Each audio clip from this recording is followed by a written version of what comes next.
Hello and welcome back to the Replimat, our sporadic journey through DS9. Apparently we started this like last year. We're on episode 11 of season 1, so we'll get better, honest. But well, maybe we might get better. We'll see. Yeah. We'll keep going. We with live in just hope. maybe some gaps in between. But yes, so introductions. I'm Andy, obviously, and over there is who? Oh, Tim. Yay! It's Tim. All right. Calm down. Terrible timing. Terrible timing. Terrible timing, Tim.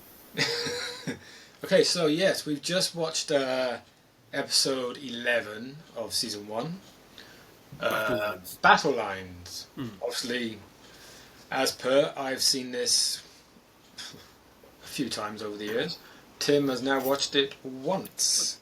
So, Yes. Tim, you can start because obviously if you have new thoughts. I have just recycled thoughts I've had for decades. Literally decades, actually. It was an interesting episode. It felt like middle part of an ongoing narrative. It didn't. Although it obviously told a particular story in itself. It felt like it should be part of something larger. Obviously it links back to the pilot with the Kai. Is that? Yep, Kyle Parker. Kai. Yep. And there's all that stuff at the beginning in the pre-credit sequence with her giving that pendant or whatever it was to O'Brien, which looks like it's setting something else up. Although there was obviously no payoff for that in the episode itself, but that looks like it's something going on. It's because it didn't.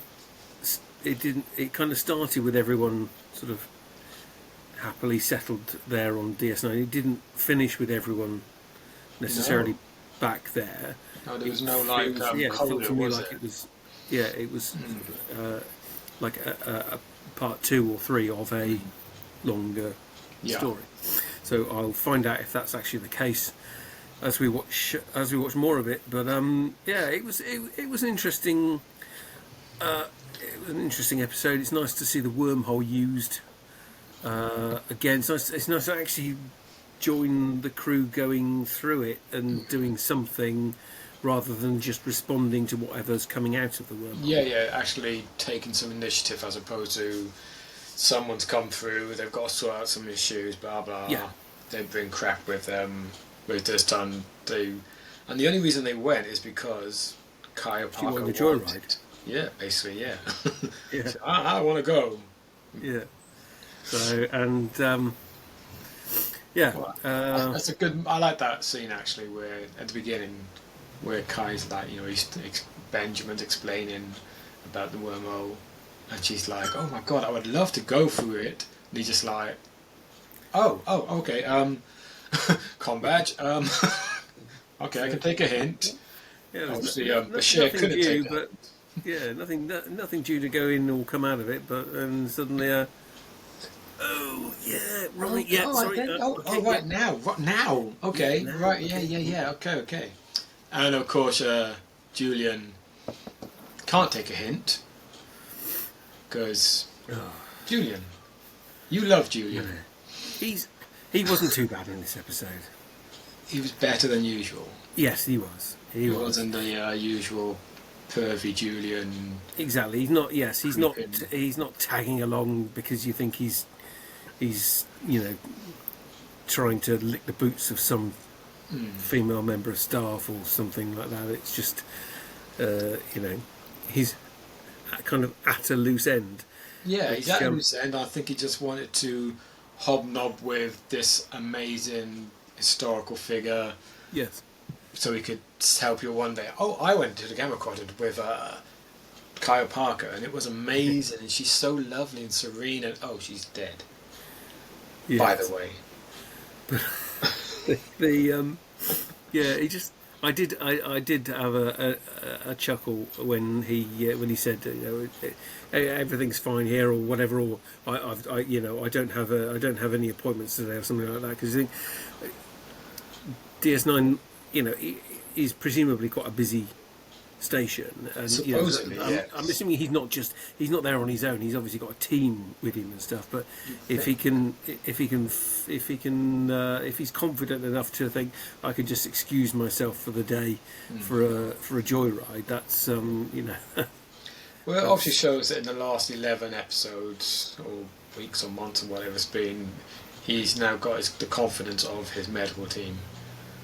Because obviously when he started, it was basically just him, really, and a few visual analysts, I guess. Yeah. So what do you think of the actual story, though? Because I think it's... I don't know if it's kind of a bit obvious, or if that's because obviously I've seen it a few times, and I'm obviously watched a lot of sci-fi, so it's kind of obvious because when you watch that much sci-fi, they're dying, and then suddenly they're resurrected, and you're like, oh... I see what's going on here. Or was the whole you can't leave the planet because you're dead a surprise, or I don't know. They're not being able to leave. I thought was that was a surprise, and that was a really good aspect. I like that because the potential, if that wasn't the case, the potential for them to think, okay, this is somewhere where we can bring really unwell people and bring them back to life, and then take them back again. That's potentially that's suddenly too easy. Yes. The fact that it was Kyle Parker who was the first to essentially the first to come back to life in that episode, kind of suggested initially that there was something. It was something to do with her, just her sort of special spiritual abilities. Right. It was only, I know, very soon after that. Thankfully, the others that had been massacred started to come back to life as well. So it doesn't allow you to linger on that for too long. Maybe they should have. You're thinking, a spiritual leader comes back to life. Ooh, where are we going here? It's a little interesting analogy here. I suppose, they could have lingered on that a wee bit, couldn't they, and made something of it. But I get a sense, I'd have to read up on my Star Trek DS9 companion, which usually I do beforehand, but obviously this was a very unplanned one today, because we're so far behind. Because I say we're crap, we're not, we're just life. No, just life gets in the way. That deserves a...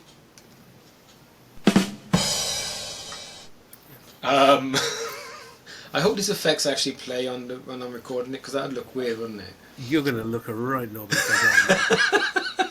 You just stop me like, why are you clapping? Because it's a sound effect? No? Okay.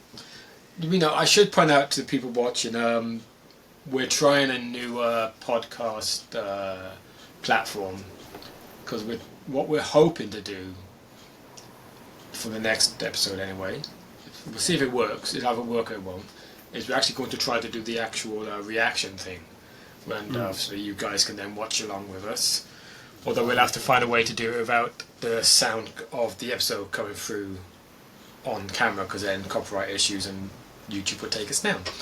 So we'll just pop headphones in when we're listening to it or something, just so we're not... so we're just literally working this as we go along. So we found a new platform, which is... Powered by Riverside FM. Hopefully that played as well. If not, we're just having these weird pauses. Yep. So we're going to try a actual reaction thing next week and see if that actually works. If it does, it's cool, because then you guys can actually pop the episode on. We'll give you the countdown and we can just join in and go with it, because that'll be quite fun. React along. Yes, and then you'll get us doing our really awful gags during it. Or me mostly, because Tim just does this. It's because I'm watching the bloody thing. I know, but next week, if we're doing actual reactions, you're going to have to perform. Because let's be honest, most reaction videos are kind of performative. Yeah. They say they're genuine, but I'm like, are you really? Or are you just sort of overreacting because you know you're trying to get the audience to respond. Oh my god! Yeah. Oh my god! Oh my god! It's Cisco! Oh my god! Oh, See what? Oh, I think oh! that might have been the red arrow. The red arrows have been around It's the end of the this world. weekend. Oh, have they? All I can see out the window is a seagull, but it's definitely not a seagull making that noise. Are you sure? No. Oh, I have a joke for you. Jet-powered seagull. You got a joke for me? Okay. I do. We'll do this. We'll throw random jokes in as we do our episodes. Why are seagulls called seagulls? I don't know. Why are seagulls called seagulls? Because if they flew over a bay, they'd be bagels.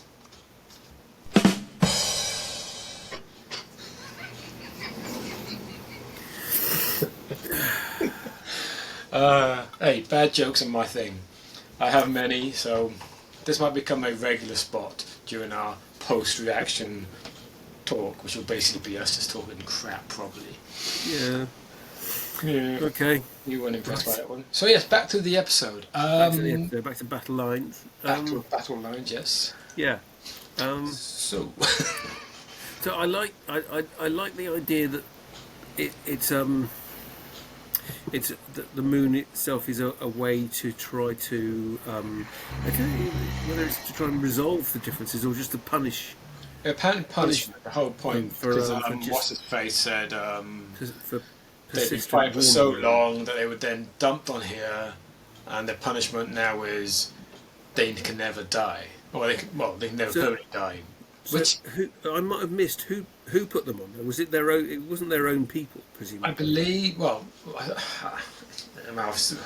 watched this many times. So unfortunately, these things blur in your head after a while when you get to a certain age. As I recall, it's basically that Ennis and Null Ennis, which I'm assuming were two factions from maybe separate continents or some such, had been at war for so long that the rest of the planet thought enough of this shit. And yes, there will be profanities on this, so we might have to rate that. And they just basically said, nah, off you go.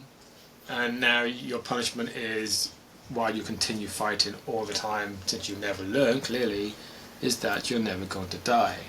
And I don't know, to me I suppose that's the whole point of Kyle Parker actually staying at the end, is that they still, I don't know how long they've been on the planet, but certainly for a while, She's going to try and give them some kind of peace. get them to find a spiritual, peace. Yeah, which I can see that, but I'd still find it odd to me that surely at least somebody within their groups must have thought, well, look, if we are literally killing each other constantly and coming back, then what's the point of this?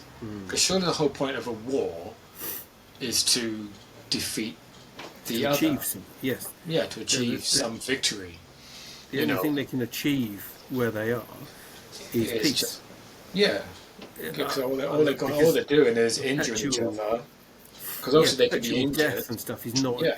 It doesn't achieve anything other than No, just. I mean, and obviously it's just more suffering because you see people that some of them are like proper, what would be mortally wounded, like losing a limb or whatnot, but they're still living.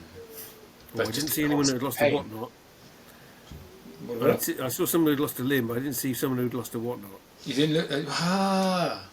Mind you, the script, I wasn't looking. I wasn't looking closely enough. Well, you obviously wasn't. I obviously wasn't. You obviously was not. No. So yes.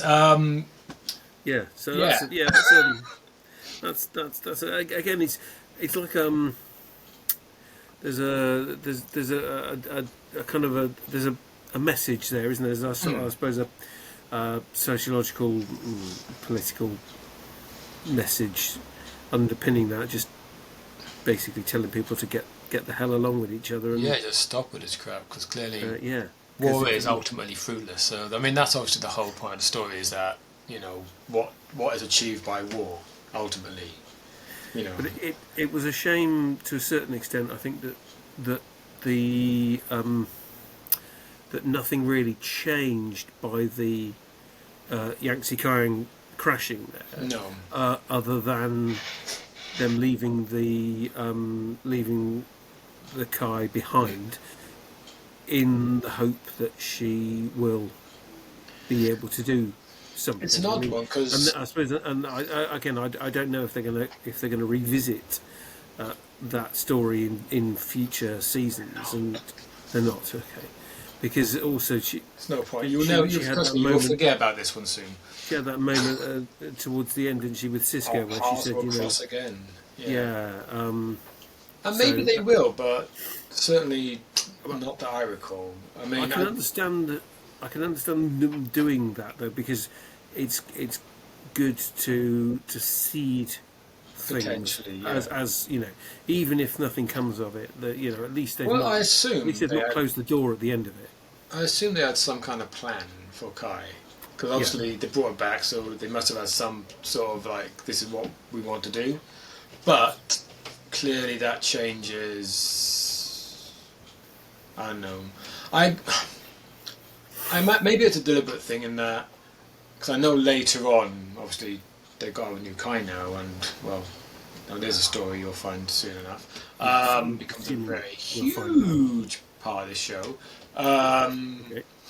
So, I don't know. Maybe they intended to set up something with her and Cisco that didn't really work. When the characters got together on screen, maybe they thought, well, what we had intended, the actors played it differently, so it's not really what we wanted it to be. So let's course correct and maybe bring a new Kai in, and then we can do what we wanted to do. Yeah. I don't know. Again, I'd have to go through the companion thing, because it's been a while. Mm-hmm. But yeah, it's unfortunate, because I like the character of Kai Pack. I think forgetting the actress's name, but she plays a part really well. You can believe she's a spiritual leader, and there was clearly more they could have done. I think. I mean, as I said, I noticed this in the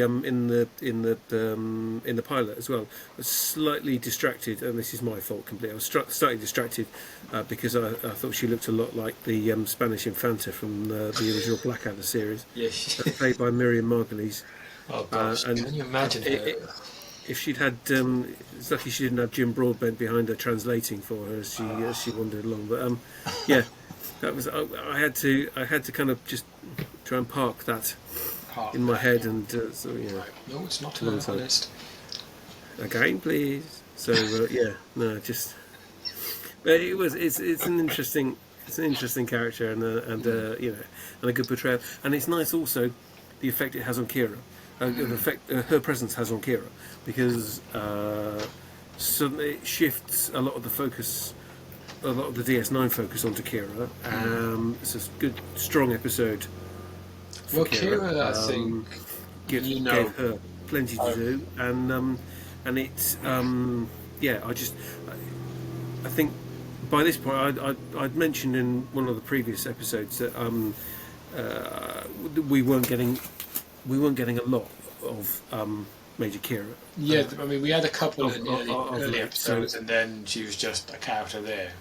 Yeah, so it's good to bring her in, and also to bring her in a way that reiterates that there is that level of friction, as it were, or frisson between her and Cisco. I like about Kira. Always do what she's told. What he asks her to do. She doesn't always follow his instructions. Not the way he wanted. No. I think Kira, and indeed none of our visitor who plays her. I mean, I've made this a secret, but I think she's amazing. I think she has, as I say, she's one of these actresses again, like Michelle Forbes, and quite a few others who, when she's on screen, you really watch her. And you give her good material, and she just whoosh, she will take it right up there. And this is a good example. Because Kira's a very complex character, and you see a lot of that here. That she's this girl who, obviously, the only life she really knew was being a terrorist, which is a huge thing. I mean, freedom fighter from her point of view, but she's very clear, and she'll do this again later. It makes it very clear. She knew she was a terrorist. Yes, she was fighting for the freedom of her people, but she knew she was doing some god-awful things to achieve that aim.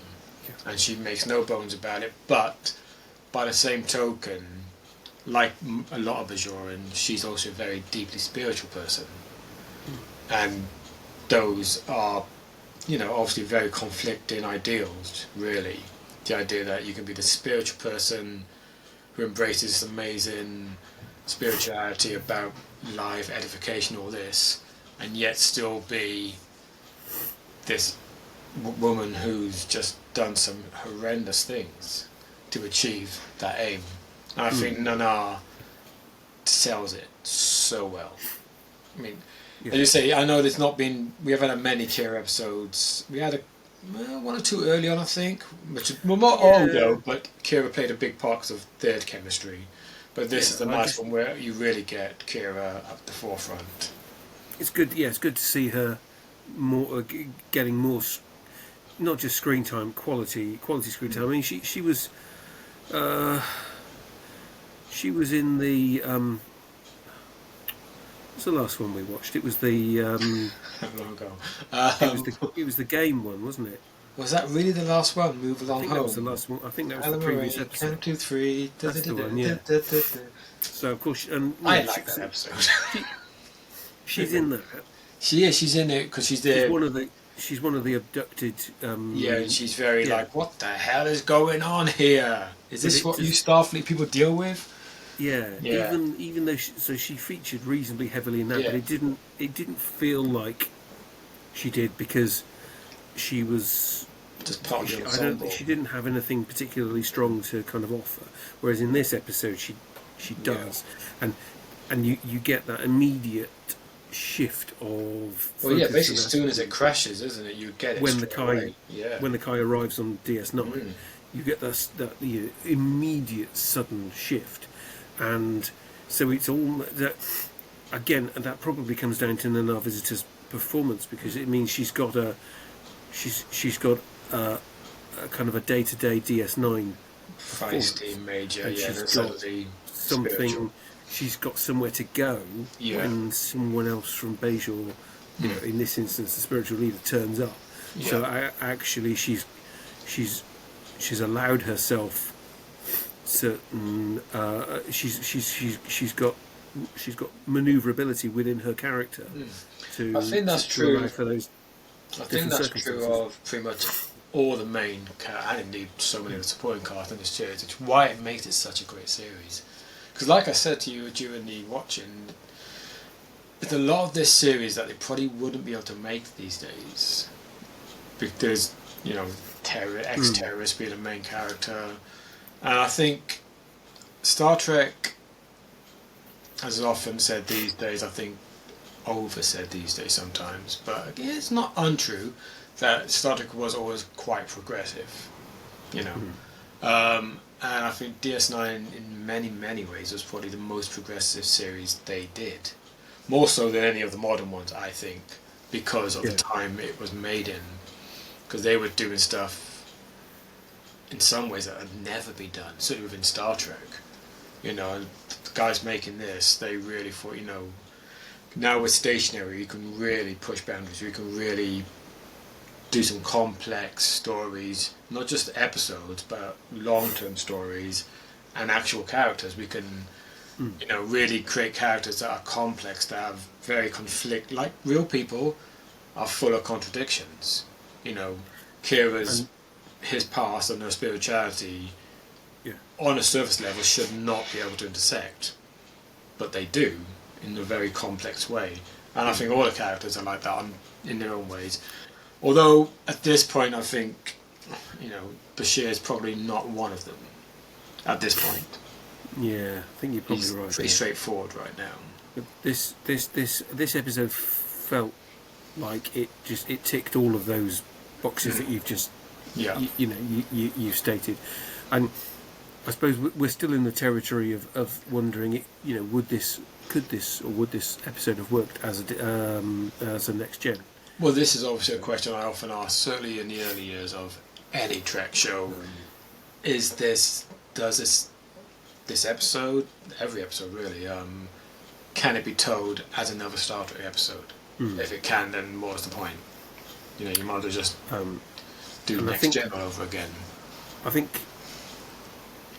in theory it could, but the difference is the Kai, and so next gen would have had to have introduced a supporting character. Definitely. There's none of the main cast that this could have had, which would then feel quite laboured.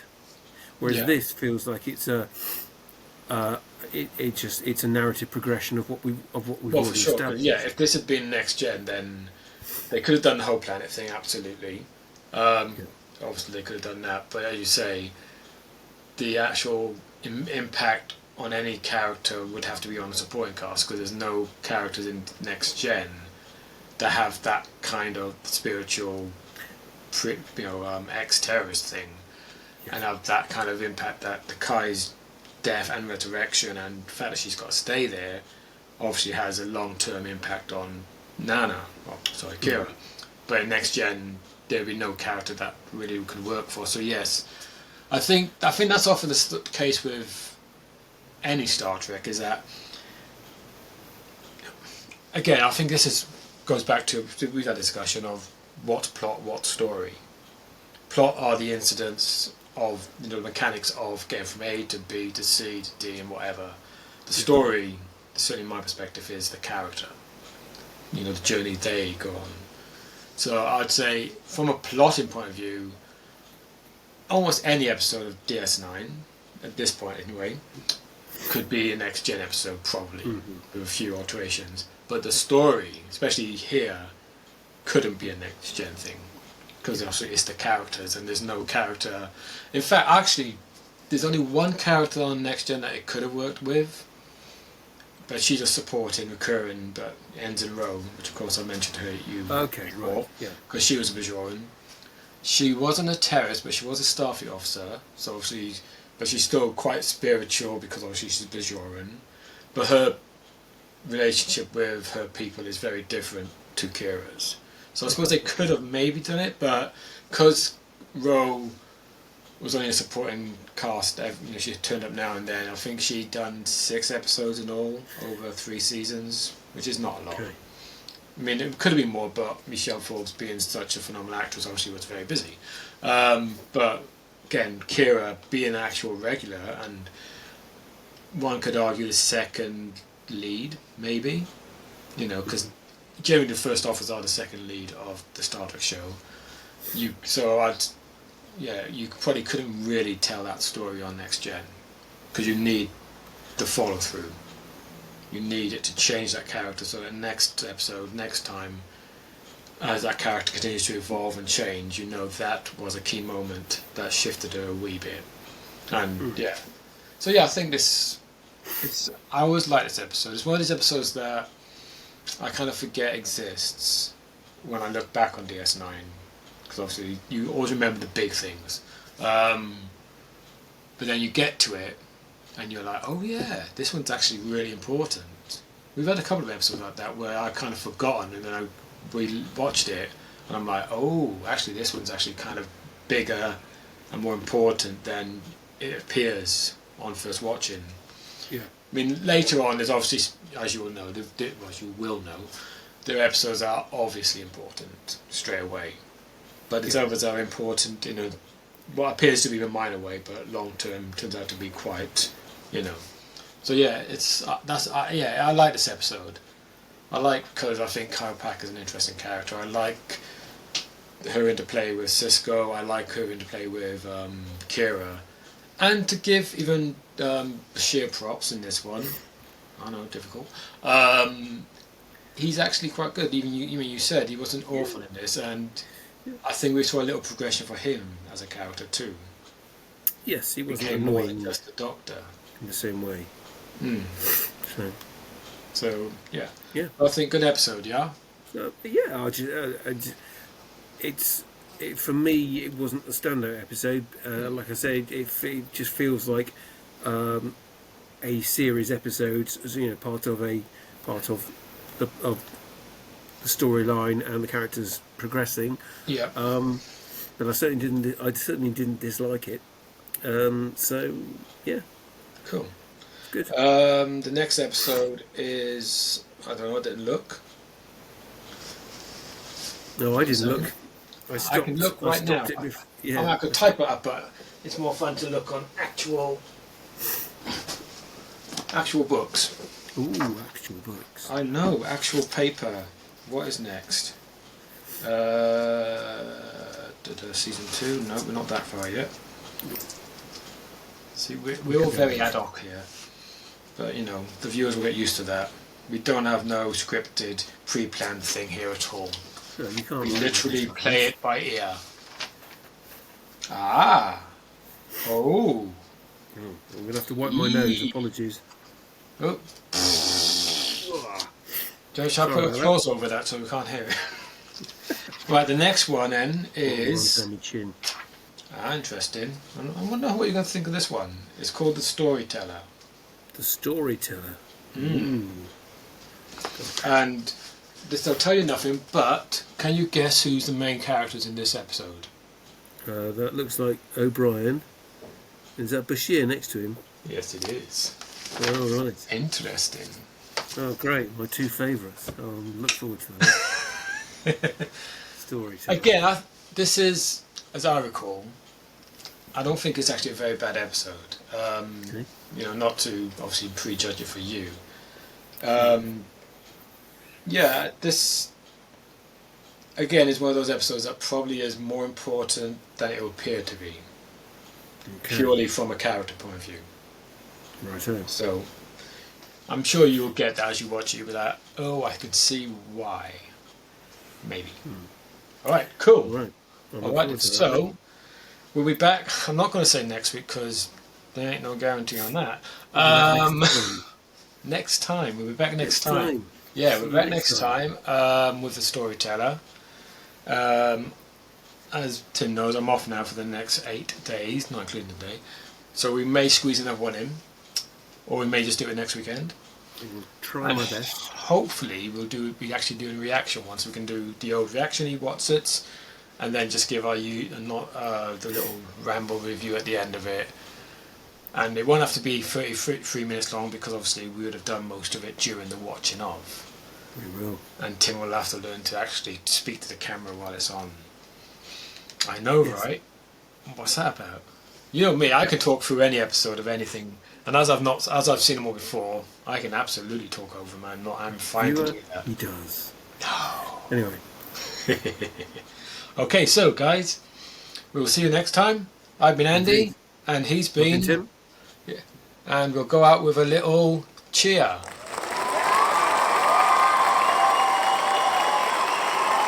I do hope these cheers actually play, because that's going to look awful. Right then, see you all next time. Bye bye.